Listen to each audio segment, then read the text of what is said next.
I think that Democrats are going to have candidates emerge that are going to be wholesale change agents. So I saw Jonathan Martin, I'm sure our friend who's covered We used all of to, when us. he was at Politico and I worked for John McCain, we used to eat at Hard Times Chili in Old Town Alexandria when we were just two lowly 30s somethings. He wrote a column saying, just admit it, Gavin Newsom is the front runner for the Democrats. And I'd say there are a lot of us Democrats who are saying, no, no, no, no.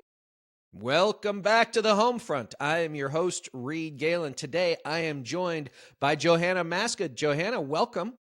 Oh my gosh, Reed, this is such a pleasure. And we're meeting as the House has agreed to one thing. They can only agree amongst Republicans and Democrats on one thing.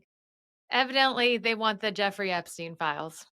Well, one would hope that if anything could bring American legislators together, even those that don't like each other on a daily basis, it would be tracking down a predator and all of the things he did to whom he did them. So yes, Though go ahead. he is dead and Americans are still without health care and without like so many things that they actually need.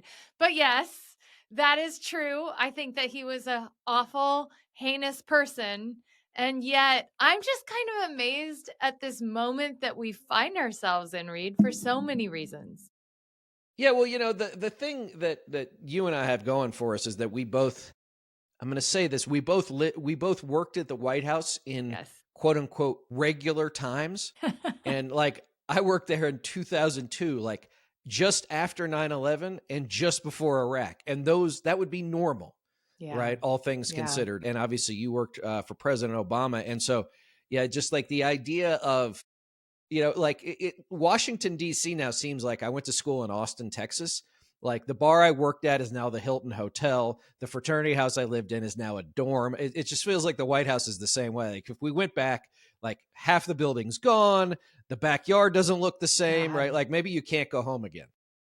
Well, I know anyone who worked in the East Wing was absolutely devastated. Their offices were all gone. But I was like, what happened to the bunker? So many questions about this renovation. I mean, the whole thing. So, yes, you and I both worked in, it's funny because, of course, I was watching the Bush administration from afar. And as a Democrat, I thought couldn't get worse.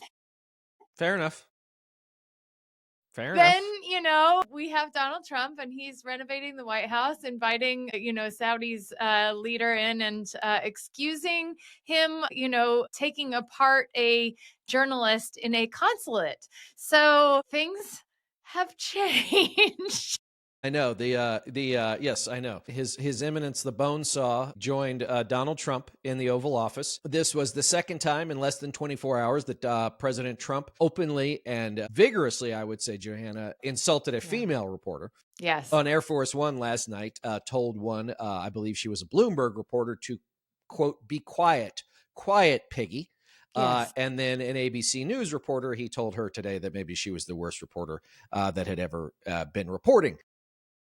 Look, I think that the problem, well, there's so many problems, Johanna, but like none of that is a surprise, right? Like none of that is a surprise. I will say the one thing that was, for all of Donald Trump's weirdness, ugliness, awfulness, was last night on the plane when the Bloomberg reporter asked that question, you could see how angry he actually really was. You could see a level and a layer of aggression that is, even at his weirdest, right, was surprising even to me. You could tell he was really mad. Well, and Reed, I think it's only going to get worse because he's now, really the Epstein vote is a sign that he's a lame duck, because Republicans that have long been his allies refused to give up the Epstein vote. Of course, he was the one who was behind saying we needed this release for the longest time. And it is weird. Like there are some weird names in those files. And certainly when I see names from our administration, I'm like, what the heck? Like, what were they thinking? I never met Jeffrey Epstein, so he was not around our orbit much. So, but, when I saw that, I thought, okay, so now Donald Trump is going to realize number one, the House just passed something that was not a priority for him. And number two, they haven't passed a single thing that is a priority for him. And so I think you're going to see, I'm a mom, we're parents. I Mhm. think we're going to see temper tantrum, like real, like meltdown of this president because we haven't seen the most stable of leaders in his duration, first Sure. and second term. And now I think it's like he can't count on anyone, he feels like. And when that happens, I think he just lashes out. Well, let's go back to even before this vote, which again, I think that there were, frankly, if somebody was actually strategizing on this, which it almost seems like, as much as it pained Trump to do this, frankly, it gave. I mean, there was even a story I think in Axios that an unnamed Republican member said this gave me a free pass to vote for it, because what they did not want to do, and what I was certainly planning on doing, was saying, "Oh, this is the you're the guy who is you're a pedophile protector," Yeah. right? And so that was again, I think the whole thing is hideous and odious and awful, but that made sense. The other part too is, like, these are sitting at the Department of Justice on Pennsylvania Avenue. Like, Donald Trump could order them released anytime he wanted to. Pam Bondi said she was ready to do it. They were sitting in her She had drawer, everything else. binders. Right. So now She we're had going to props. see, yeah, binders and binders. Right. And so now we're going to see that there'll be a national security issue, that, they'll delay, they'll delay, or, he'll bomb Caracas, right? Anything other than to actually have this stuff come out. You can also see, to your point about there were some Democrats named in those Yeah. emails, that this will be, he even said in the Oval Office, these people were all Democrats, all Democrats. You can now see, I assume, that the entire right wing conservative MAGA ecosystem will get 100% behind that. They will now have their marching orders. And the thing, as you know, as someone who spent so much time around the media, is they're very good at staying on message, right? They are. If and when they feel threatened, which I think they probably do right now, they will get back in line in order to protect the hive, which is not something that Democrats are always able to do. The hive, I like that. It's something that I've been thinking about though, Reed, because when he enters this lame duck moment, there's such a power grab going on. And you and I, we know one thing about Washington is that everybody wants power. Like that was the Mhm. thing, little Midwestern girl, Galesburg, Illinois, goes to the White House because a president had talked about no state, no blue state, the United States of America, wanted a better politics, thought we could move beyond like forever wars and things like that. And turns out it's more difficult than that. Right. But also, you see that there are good people in Washington, and then there are people who are power hungry. And the Mhm. power hungry people continue and continue and continue. Like they have an appetite that's never ending. And so I think, what's interesting is you're going to see all of these people kind of fighting for the mantle of what is MAGA 2.0. And that's what I think will be like not necessarily, again, the undoing is going to happen. Trump undoes Mhm. himself all the time. Like we're in year one and it took us 4 years I know. last Can you time. believe that? It's November friggin' 18th, No. right? Like, we're not even a year into this. Yeah, I know. Jesus. When he won the election, I have people who I love who voted for him. And I wrote them and I said, I hope he brings about what you wanted. And it's interesting because right now we're not in that situation that, they feel like they are getting what they wanted. Now, they have more patience than certainly I do, but they have patience. They think, again, Galesburg, Illinois, we lost Maytag. So they think the tariffs will bring back manufacturing jobs. When they see him in the Oval Office talking about all of this investment that's coming into America, they are so ready for that investment to come. But it's like, okay, so we're in year one. Year 2 Mhm. comes, that doesn't come about. Like, already there's this fight over power struggle. That gets worse as we get Right. into this next year, and if he doesn't deliver all of these things that they're saying that he's going to deliver, then I think knives absolutely come out amongst each other, and they're already. Well, I have had a working theory, and I think it's up to now, to your point, been true, which is the only people that MAGA hate more than you and me are each other. That's just the nature of this kind of movement. To your point, they will climb over one another to get ahead. To your point, we saw that Ted Cruz dropped that, he's seriously considering 2028. Obviously, Vance is. Rubio's, I'm sure, going to sniff around. And so, like everybody talks about the Democratic field in 2027, 28, it will be crowded. The Republican field will be too. The difference is, of course, is that there's a giant roadblock in the way named Donald Trump, who's not going to want to let that process begin naturally, right? They'll all be sort of, these ugly nags sort of straining at the starting gate, waiting for him to give a high sign. Just as an aside for Ted Cruz, so I was on the 2000 Bush campaign with You about Ted Cruz because yeah. So it's like I remember when people thought he was a normie, but like, isn't he one of the most power hungry people in Washington? he is, and a couple of things. One, so I was on the 2000 Bush campaign with him, and Yeah. every night after, the day's work was done, and whenever that was, someone would be sent into Cruz's office to ask where he was going to go after work. And then the rest of the campaign would go someplace else. Just to give you a sense, like this is like the loathing for him is not a new phenomenon. Like we're going on more than a quarter century. And he earns every bit of it. Then there was another person who I was talking to when he was, and I don't remember, was a friend of mine who used to live in Texas. They don't anymore, but he was Secretary of State, which is an appointed position in Texas, I think under Rick Perry. Okay. And they went in to visit with him, and they said that even then that Cruz had laid out exactly how he was going to do it. He was going to be Secretary of State, then he's going to run for the U.S. Senate, he's going to win the U.S. Senate, then he's going to run for president. And so, like, he's always been very laser focused on this, and we should just take a second to understand too that like these people, like when they put their minds to it, right? Yeah.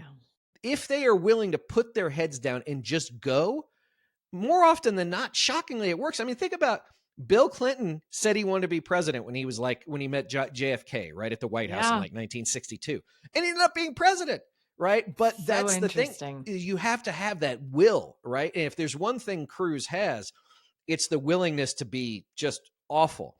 Now, the thing he's got going against him is that Tucker hates him and he hates Tucker, right? And in the last two, when Tucker was still on Fox, there were a couple of times, especially after the 1 year anniversary of January 6th, where Cruz had called it a riot and Tucker just took him to the mattress for that.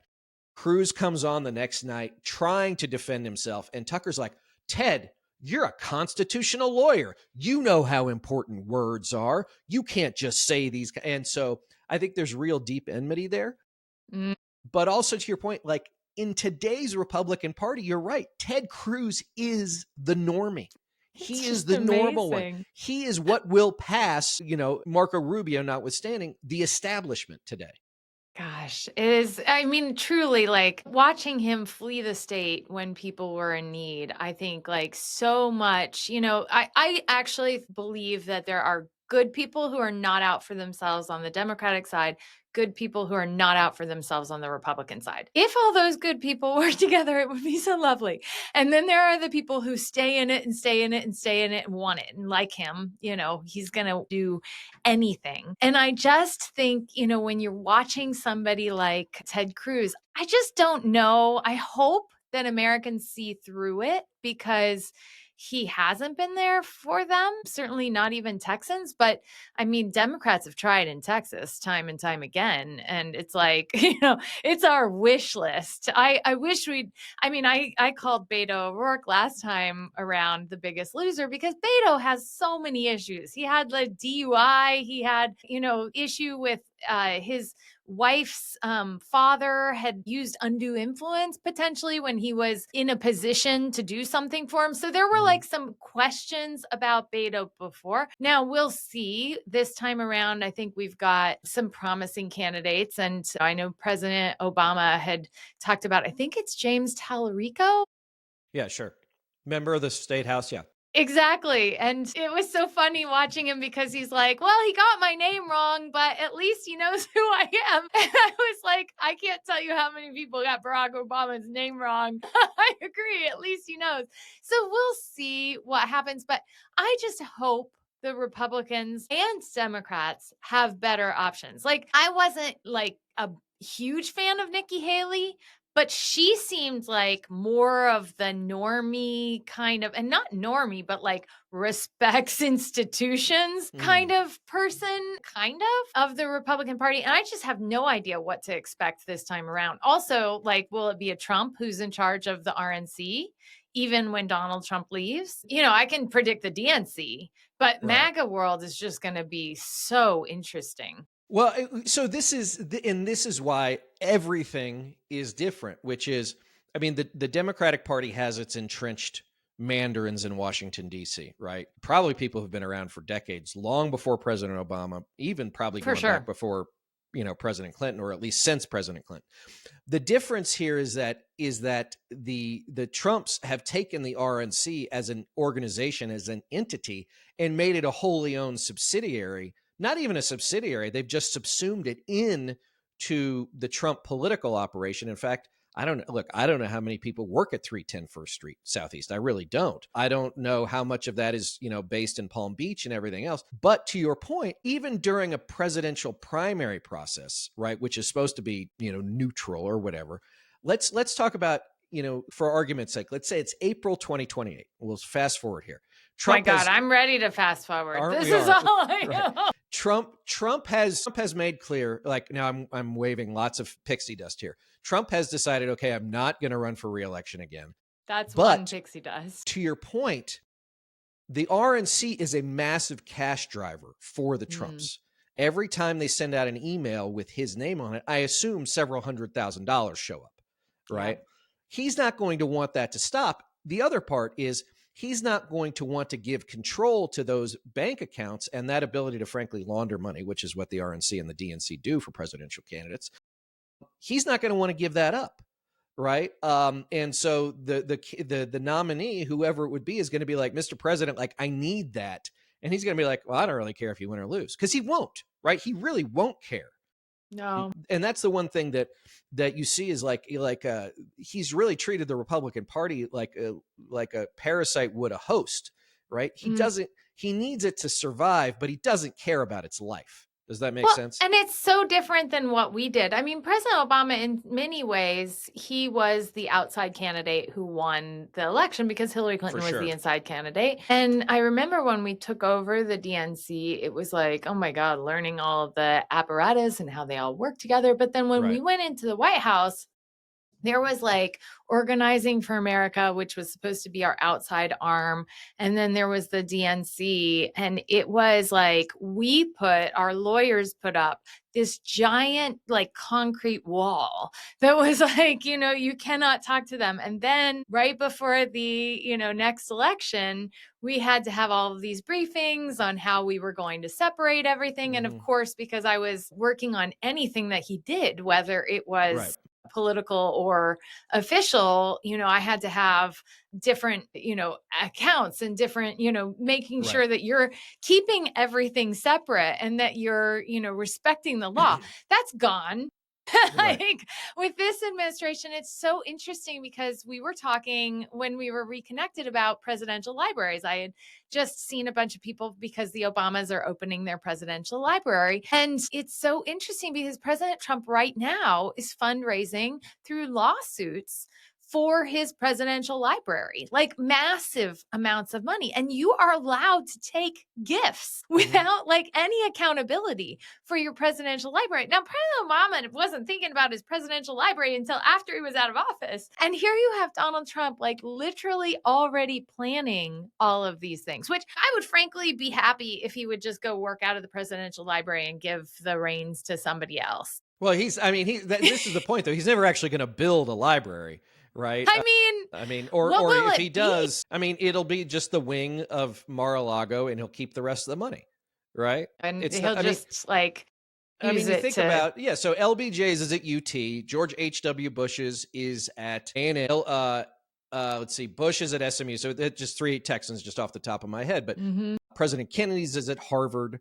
Now, President Eisenhower's, I think, is out in Abilene, so that's a little bit Yeah. different. But for Yeah. most of these, Very they're random. very random. Sometimes they're connect to. I mean, he's from there, but other than that, there's no Yeah. Yeah, yeah, university, yeah. so it's But not unusual. you have to try to go there for the library. Yeah, I was actually looking it up on a map. It's not convenient. It's not No, even it's convenient to really like not. Topeka, right? Like No. it's Having you been gotta get born there.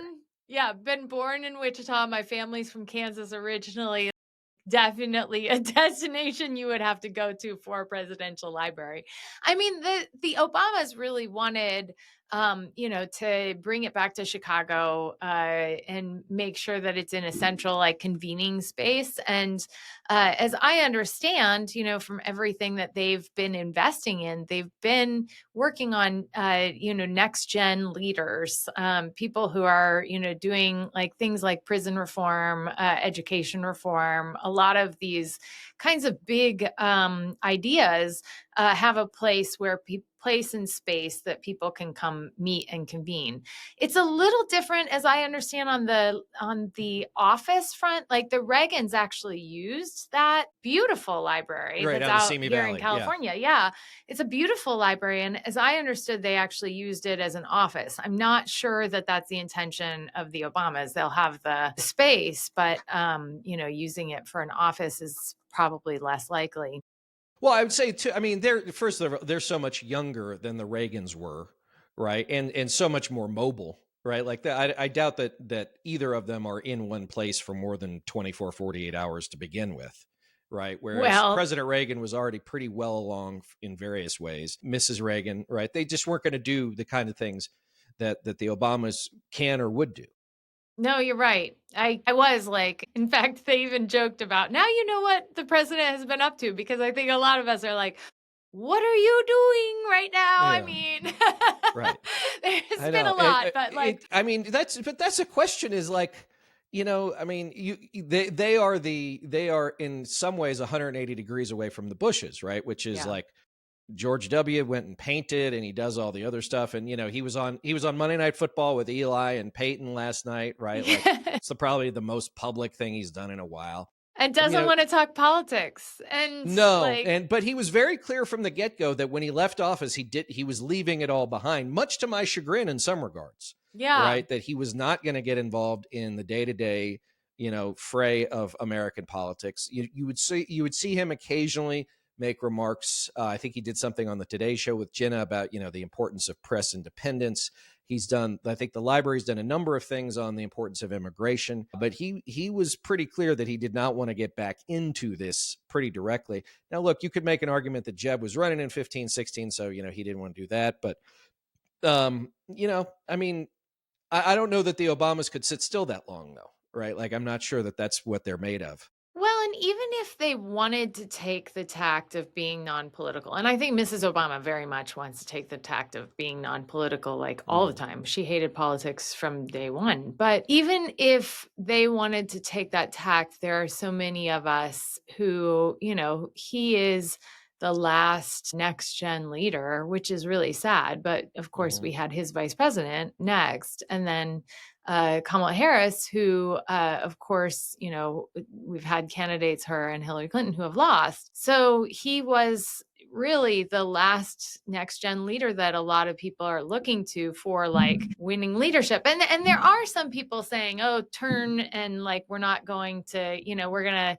do the Mamdani route or whatever." But I think, and we are talking on the day of the Epstein files, Ro Khanna is someone who I keep watching. Hmm. He is, of course, the one who worked with Thomas Massey on this and has been consistent about this for a very long time. He is an Obama alum. He worked in the Commerce Department. Hmm. He has definitely been in touch with the president because we were talking about Galesburg, Illinois, even. And he was talking about how he had talked to the president about Galesburg. And he said, everybody remembers you fondly, but nothing has changed. Hmm. And so I think that that also weighs very heavily on knowing the president as I do. Like he cares a lot about long term change.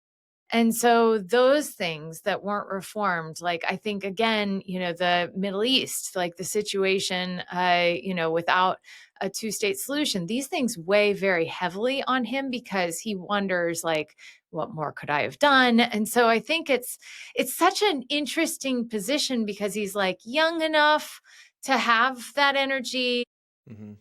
wise enough to not always say exactly what's on his mind. And people are looking for him to say, okay, help us through this next phase with next gen, hopefully some ethical Mm. leadership, which some of us still very much want. If I may ask a question, and I don't want you to betray any confidences. How much do you think, or do you think that the President Obama was surprised after he took office in 2009, winning states like Indiana and North Carolina with this overwhelming? I mean, I was in Denver election night, and I mean, I had never seen anything like it. I mean, people were, I mean, it was pandemonium, but joyful pandemonium, right? No one was angry. I mean, it was just unbelievable. I'd never seen anything like it. Do you think he was surprised by when he got to office just how deep that entrenchment among so many people and parts of the bureaucracy and parts of what I would call the system really were, and how as much as you might want to, they're just things that are, it's easier to move bricks for Pharaoh than it would be to get this stuff done? Yes, and I think there was a degree of us maybe being naive Hmm. to the fact that we could try to change it.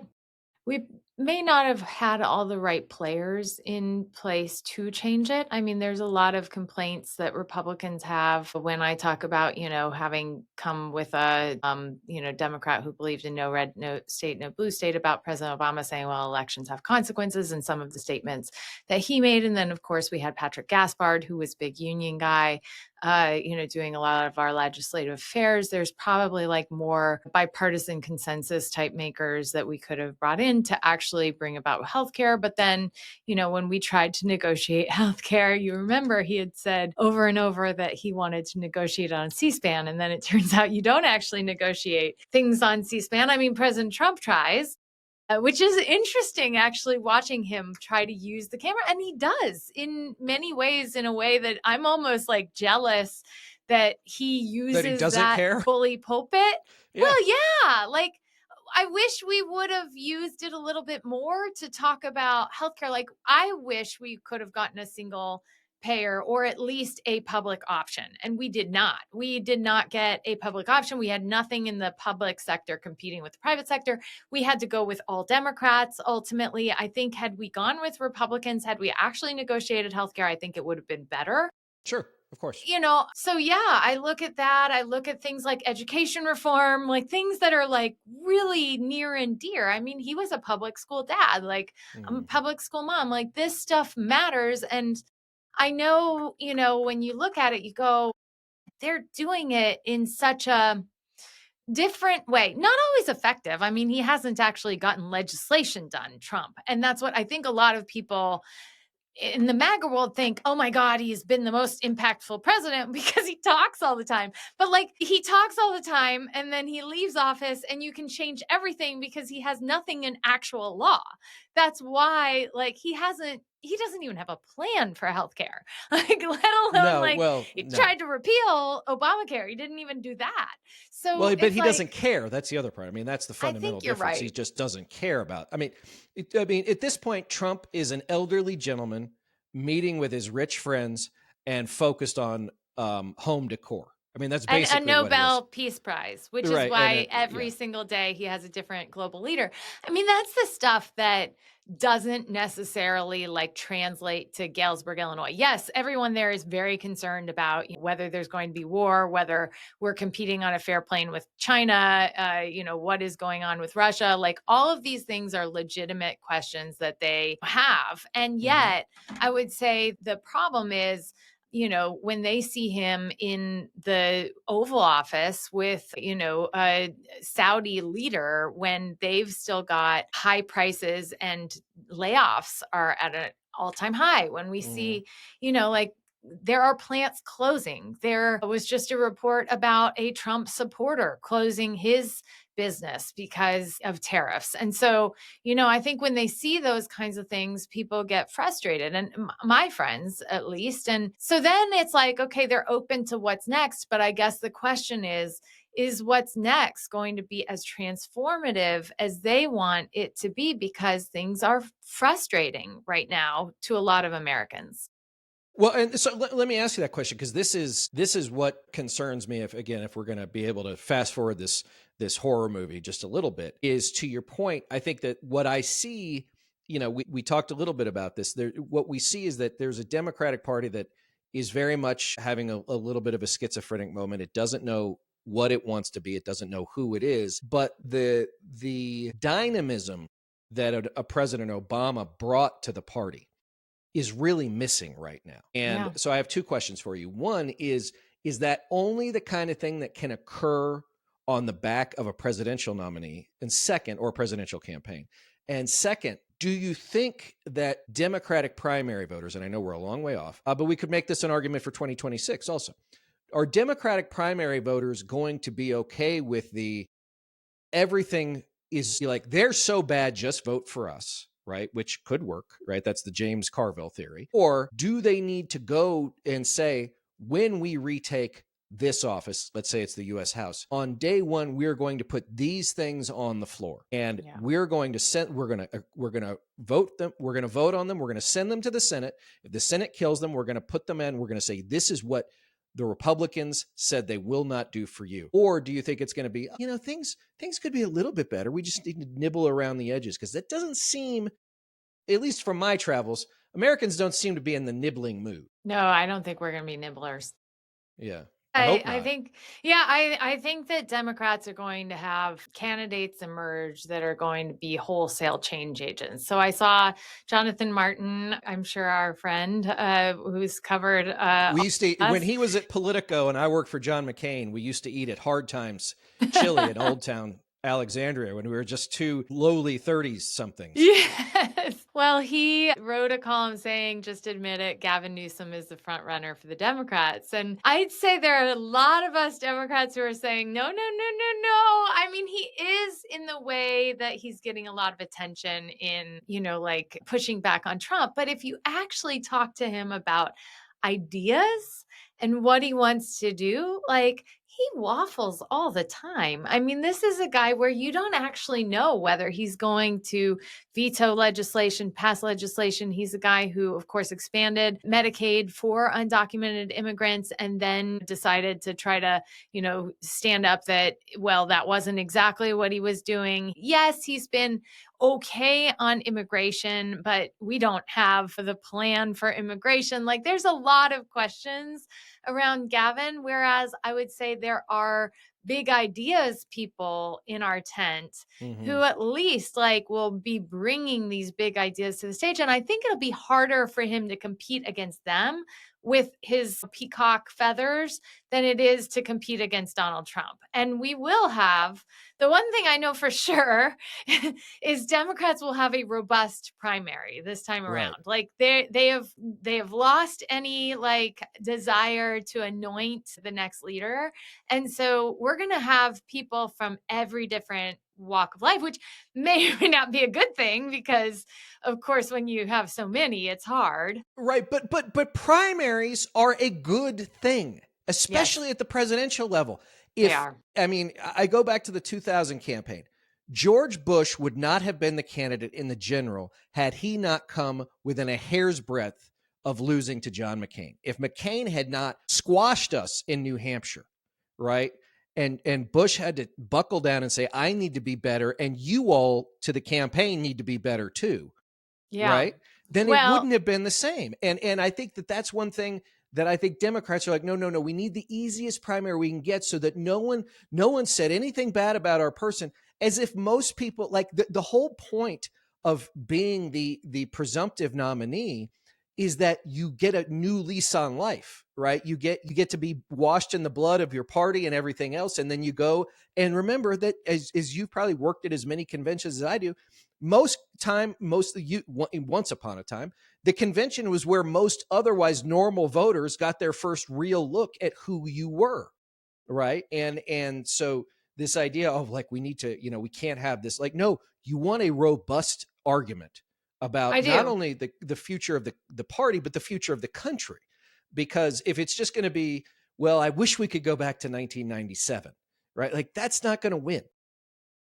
My worry is right now the DNC is debating our process. And there's a lot of people who are frustrated with Iowa because the last time they had the caucus, it was such a disaster. I mean, frankly, like we didn't know who won, and there were a lot of questions about the caucus. And so, they'll blame the DNC for some of the tech stuff. I don't know.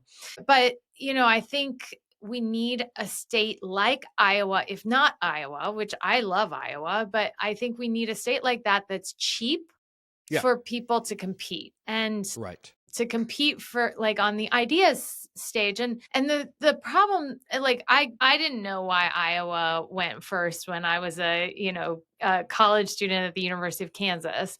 But when I worked in Iowa, you see just how seriously those voters really take that responsibility. And like it was very different when we went into Idaho, for example, with President Obama. I remember it was like we had won Iowa, we had won uh, at that point South Carolina, and then we went nationwide and we did this rally in Idaho. I mean, there aren't a ton of Democrats in So Idaho, but there are 13% enough. registration. Yeah. Yeah. So, and we wanted to beat Hillary Clinton. So, we were going to every state we thought we could beat Hillary Clinton. So, this was one of those states. And I remember they told us you are going to pack this stadium. And it was like, we were like, there's no way. And so we literally like draped it like in half so that you could, close off the fact that we didn't have enough people. And then not only did we fill the entirety of that, but there was a line around the block because it's more of a star Yeah, of course. type draw for a lot of states that don't have political leaders a lot. It's like, oh my God, who's this new? Whereas I Yeah, look, love and you the would have gotten them from skepticism. Oregon, Eastern Washington, Northern Utah, right? Like, Boise is It was 5 hours from a amazing. lot of different places in the Mountain West, right? So like, people would have been like, hell yeah, like, this is, Well, he ain't coming to Medford, right? So I we might as ended well up go. winning Idaho like 80% to Hillary Clinton's like 20%. So it was worthwhile for us. Right. But that was also the byproduct of a very smart strategy you put in place, which is, Mhm. you all knew from the get-go that this was a delegate fight. This Yes. was not just Delegates a simple, always mattered to right. us. Delegates, if I got to get 50% plus one of the delegates. And then you guys have the super delegates and all that other stuff, right? Which But is, like, supposed to prevent a hijacker from taking over your party, which I think the Republicans in the aftermath of Trump kind of probably wish a little bit. Some of them at least wish that they had. It's like, yeah, you but the know, problem is that if they put their finger on the scale, as we've seen that they would, then you get a lot of the base who's like, that's not who I wanted. yeah. You guys Yeah. wanted that Well, person, and I didn't want that. and that's the Bernie argument, right? Right. Like Because the against super super delegates delegates. are established Democrats by Yeah. definition, right? Like, Yeah, they are. they are not Bernie people. They are people No, who are they're people who have been longtime Democrats. I remember we thought they were all going to go for Hillary because right. she's been around. And it was like the whole super delegate strategy of like trying to, meet with them and make sure that they knew who President Obama was and could trust him. And yeah, so I think on the Democratic side, we will have a big, full, robust primary. I don't know where it starts. I'm worried about like the DNC actions now. I don't think a lot of people are paying attention to them. Well, I mean, this is going to start about a year from now. So tell us this. It really will. It really will. And right now, there's this debate over whether, you should allow a state with majority white voters to go so early. So, like, there's a lot of, again, hate on Iowa. Here's the thing. I would say the reason why we won Indiana and Ohio and North Carolina and I mean, across the nation, Missouri, the Mhm. reason why we could win those states is because we won Iowa. And so I would make the case over and over. Like if you can win in a state like that. And I think Michigan is like it, but slightly different. There's a conversation going on about Michigan. Obviously, there was a desire to boost them up a little earlier. And certainly they've had like job loss. So has Iowa. It's just smaller and cheaper. Well, but Timmy, this is part, and maybe we're old fashioned, maybe we're too old for this, but like to your point, I hope not. if you go, I mean, if you Donald decide, Trump should certainly be too right, old for it then. but think about this, like if it's Michigan, to your earlier point, then the person who's going to have the decided advantage is the person who can buy enough media and enough digital media, right? In Detroit, Grand Rapids, Traverse City, everywhere in between, right? It is a huge state population wise, and it is a big state media wise, right? Yeah. If It's you, it will be expensive. very listen, South Carolina is a media market state, Yes. right? I mean, you got Charleston, you got Columbia, you got Greenville and Spartanburg, right? You got Charlotte, and down towards what is it? Not Savannah, but Augusta, right? It's right there on the border there in Southwest South Carolina. So, like, that is, you are basically saying only well-funded candidates can participate, and I Yeah. think that is fundamentally. And I mean, I It's a understand the point. flaw. That's the whole Yeah. thing. Like But it's the also a money in logistical test. politics. Can you Yeah. get your people to the church on a snowy, freezing Yeah. Tuesday night in January? See, that's why I think there is something to, and they're like, well, it's disenfranchising to, working people. We had so many working people supporting President Obama. They did everything they could to get there. And And it's your job as the campaign to make to sure that get they can people get there. there. Yes, yes. And I mean, it was a little discouraging, I remember on caucus night because of how the delegate math goes. A lot of times you can have double, triple the number. And as long as they're viable, every candidate ends up with one. So, like, there are things, sure, reform the system, but like, this is my whole thing with all of our institutions. I think sometimes we don't know what we've got till it's gone. Right. Well, The and world we're again, living in. look, if I mean, Iowa was a good place again because it was a test of, I mean, this is the other part too, not just the logistics, but also, and I think you and I were talking about this on the phone the other day, and New Hampshire's this way too. Iowans and the flinty lovelies of New Hampshire, like, they have an expectation that you're going to spend 10 or 15 minutes talking to them Yes, they do. individually. Yes, they Right. do. Yes, they And do. so they like, and because they, in I know it sounds weird in 2025, but they see themselves as the people who have a responsibility. Does this person deserve the right to have the caucus votes go their way? Is this person able to stand up to the crazy guy at the diner on the seashore, right, who's haranguing him for 20 minutes? And look, want a perfect example? Let's go back to 2024. How awful a campaigner was Ron DeSantis. Like, first of all, My I God. knew before he even got to Iowa, like, this guy was Poor overbought. But Ron. like, you looked at him, you're like, people are repelled by him, right? Yeah. It's like he's a polarized magnet. They wanted nothing to do with the guy, right? See, that's Nothing to do with the guy. that's the question that I have is like there really is no one like even JD Vance, like he's not like I don't know, he's not someone people were storming down to get to like in the same way that Trump and Obama were. Now, I don't know if we're going to get that, but I'd like to build it within the Democratic Party and I think we can. I think there are a lot of people who should be those kinds of people. I would blame The Apprentice for, I mean, Donald Trump had popularity before, but I'd say The Apprentice is why he had more popularity.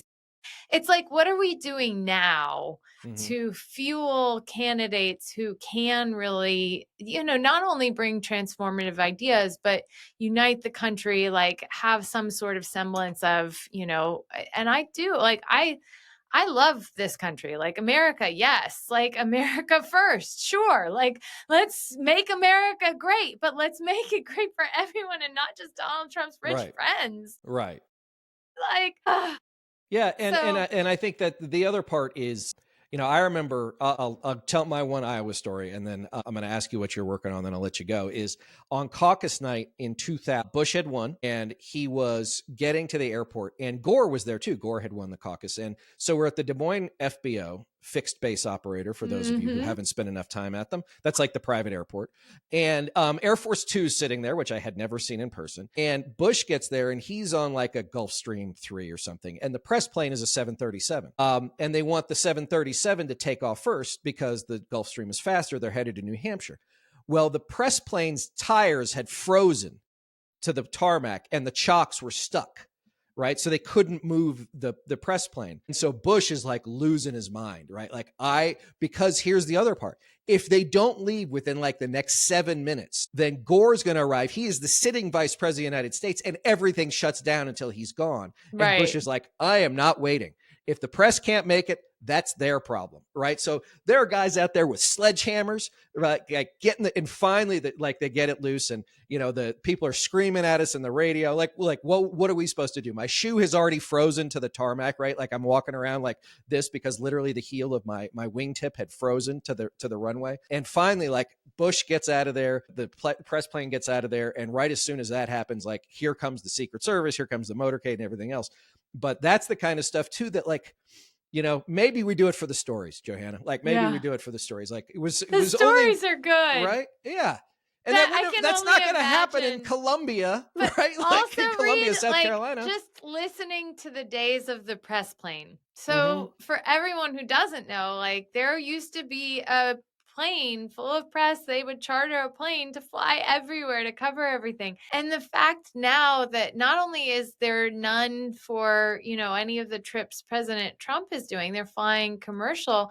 There's a totally different makeup of the press pool because the White House is determining who is on that plane. So, it can be Breitbart instead of, The AP. Bloomberg or the AP. The AP, which is, the Associated Press is the outlet that still has people in every state house. So it's, I'm very concerned about news. In fact, when I left the White House in 2015, I was recruited. Austin Butner was out here Sure. with I know the Austin. Los Yeah. Angeles Times. Yeah. Yeah. And he and Eli Broad had the idea of buying the LA Times and turning it into a nonprofit, telling the good stories as much as the bad stories, and having a business model that would work behind it. Sadly, so I was working with Austin. He was in house. Eli put in the bid to buy it, and when that happened, they said no, and then there was a little executive fight. They fired Austin, and then they said, we'd like you to stay and be on the same page that Austin's bad for the organization. It was like, that's not how this is going to No. go. So I ended up leaving. I have been on that pursuit for what is fair Mm-hmm. in news since then. I have not yet found it, which is one of the reasons I started a Substack, to try to, put my perspective out there and try to connect with like-minded people, because I really think that what investigative journalists do, it matters a For sure. lot. Like, I think they held us to a higher standard, and I appreciated hard-hitting reporting in the White House. I was always a fan of the reporters with the hardest questions, and that was not always shared by Right. everyone in our team. But I think, finding that is going to succeed in this environment is really important to me. Of course, when I left the LA Times, I ended up working with a business partner for years, and it was great. I was flying back and forth to DC. And so Oh, I'm ultimately, sorry about that. I know, I'm not a DC girl. I've never been. In fact, my 8th grade boyfriend broke up with me on our 8th grade trip to Washington, DC, and I was so devastated. My first trip to Washington was an utter failure.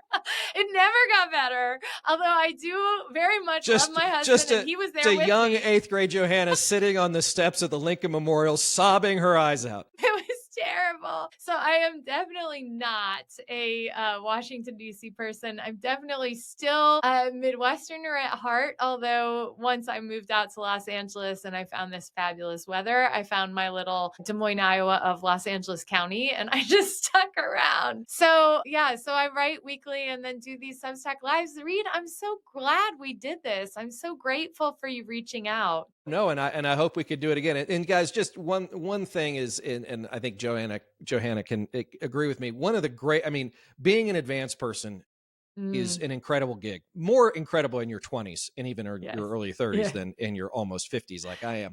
But you get to see the entire country on a campaign, and if you're lucky enough to work at the White House, you get to see the entire world. And to your point about loving America, like, I've been to 48 states. I'm missing North Dakota and Kentucky. Mm, If anybody has Derby tickets for next year, let me know. I will certainly take you up on them. And I have not had a reason to go to North Dakota yet. But you find that, whether or not it's Iowa or California or Utah, where I live, or New Hampshire, whatever, most Americans are decent people. They they are are. looking out for themselves and their families and their communities, and they want somebody else to do that too. And I don't think they should ask any less, and I don't think we should offer any less. No, and I think, like, trying to share our perspectives in the most honest and forthright way is the only way, I feel like I can contribute to that conversation. It was incredible. I mean, traveling again, grew up in Galesburg, Illinois, Mhm. Galesburg High School. Our town had one of the highest teen pregnancy rates in the state of Illinois. We had a daycare in our high school. We had lost manufacturing slightly after I graduated from high school. They had left, but it was already decreasing when I was there. And then I traveled around the world, like 42 countries with President Obama, more than without. Like, that's the other thing. You do fuel stops, which is like, who knew I would go to Pago Pago? Like, places I was like, what? I know. That was random. But yeah, you fly around the world, and it was so incredible because you get to see the world. And I think, like, in India, I see people sleeping in their semi trucks, real poverty, burning tires to stay warm and things like that. And we think often that we have it bad. And I think there's way more that we need to do to fight for a more equal shake, especially means as though Elon Musk is making more than every single school teacher in the nation in one Right. year. Like, that's a problem. So, I think we have to do more to fight for it. But God, how blessed we actually are in this country. When you travel the world and you see what we have taken for granted, that's why I find myself so protective of what we do have, even though I believe in massive reform. And so, hoping we can find the like minded individuals. Well, I think we will. All right, Johanna, tell everybody again where your Substack is. If you have any social media you'd like to share, go ahead and do that, and then we will It's let you get on with your day. Johanna Maska, Johanna, Maska is maska.com. So Awesome. pretty easy.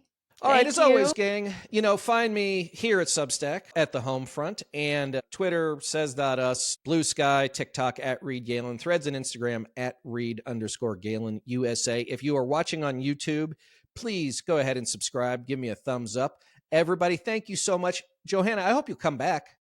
I would love to. All right, There's more to discuss. next episode is going to be best war story you have. So just think about your best trip or worst trip, and we'll go with that. All right. Everybody else, thank you so much. I hope you guys have a safe and happy Tuesday evening, and we'll talk to you all soon. Bye bye. Thank you.